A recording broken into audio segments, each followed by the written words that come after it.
Merci. Dernière question, Madame Pasquini. Merci. Chaque année, 72 enfants meurent victimes de violences intrafamiliales et plus de 50 000 sont victimes de violences. Tous les milieux sociaux sont concernés. Ces sujets sont malheureusement encore tabous. La moitié des enfants qui décèdent avaient déjà fait l'objet de signalements. Les institutions manquent de moyens. Les enseignants ne sont pas formés à la détection de situations dangereuses et pas armés pour y faire face.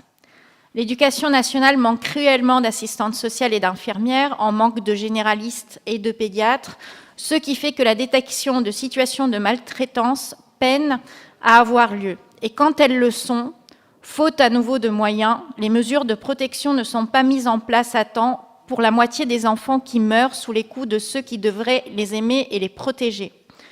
Beaucoup d'enfants ne connaissent pas l'existence du 119 ou n'ont pas la possibilité d'appeler pour alerter. L'association Les Papillons lutte pour libérer la parole des enfants victimes de maltraitance via un partenariat avec des collectivités locales en implantant des boîtes aux lettres dans les écoles, les collèges et les lycées. Ces boîtes aux lettres sont destinées à recevoir des messages d'enfants dénonçant des situations de maltraitance dont ils sont victimes au sein de leur famille ou dans leur entourage. Le fonctionnement de ces boîtes aux lettres est expliqué aux enfants qui prennent très au sérieux ce dispositif et respectent ces règles de fonctionnement.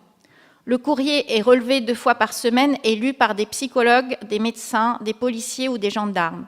Ces spécialistes y apportent une réponse adaptée à la situation que dénoncent les petites victimes.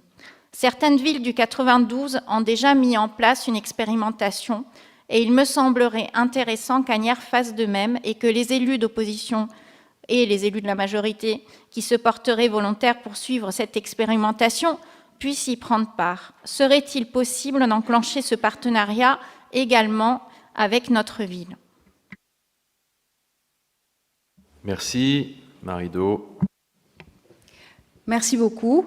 Donc oui, la protection de l'enfance et la lutte contre les violences intrafamiliales sont une de nos priorités, de nos préoccupations depuis déjà de nombreuses années. Pour cela, nous nous appuyons sur 2 types d'acteurs. Bien sûr, je le rappelle, la protection de l'enfance en priorité, premièrement, est une compétence du département.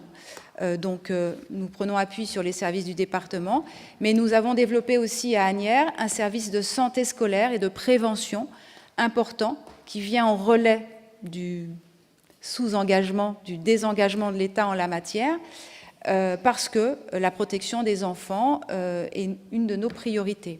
Alors nous le faisons comment? D'abord en employant une assistante sociale municipale qui intervient dans nos écoles pour détecter, pour prévenir des situations de violence intrafamiliale, mais toute autre forme de violence commise à l'endroit des enfants.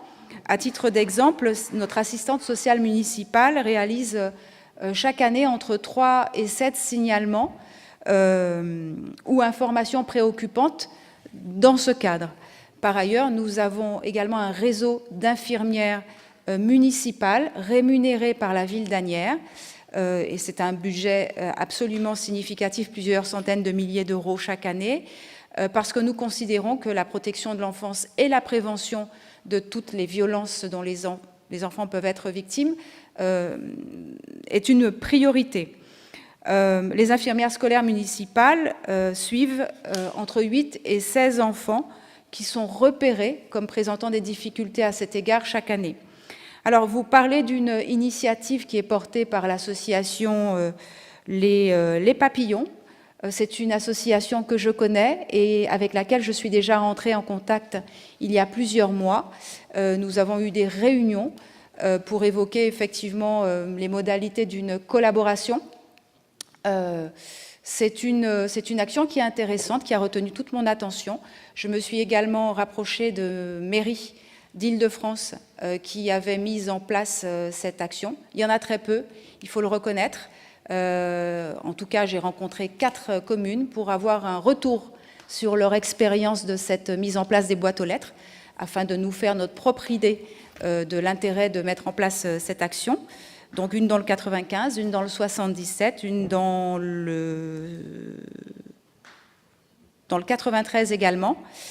Et donc, voilà, sur ce plan, une des difficultés qui m'a été exposée par le membre de l'association que j'ai rencontré, c'est quand même la possibilité d'avoir des bénévoles référencés et qualifiés pour traiter les fameuses lettres, parce qu'il est bien évident qu'il y a des informations confidentielles qui seraient communiquées par les enfants dans ce cadre, et on ne peut pas confier cette mission à n'importe qui.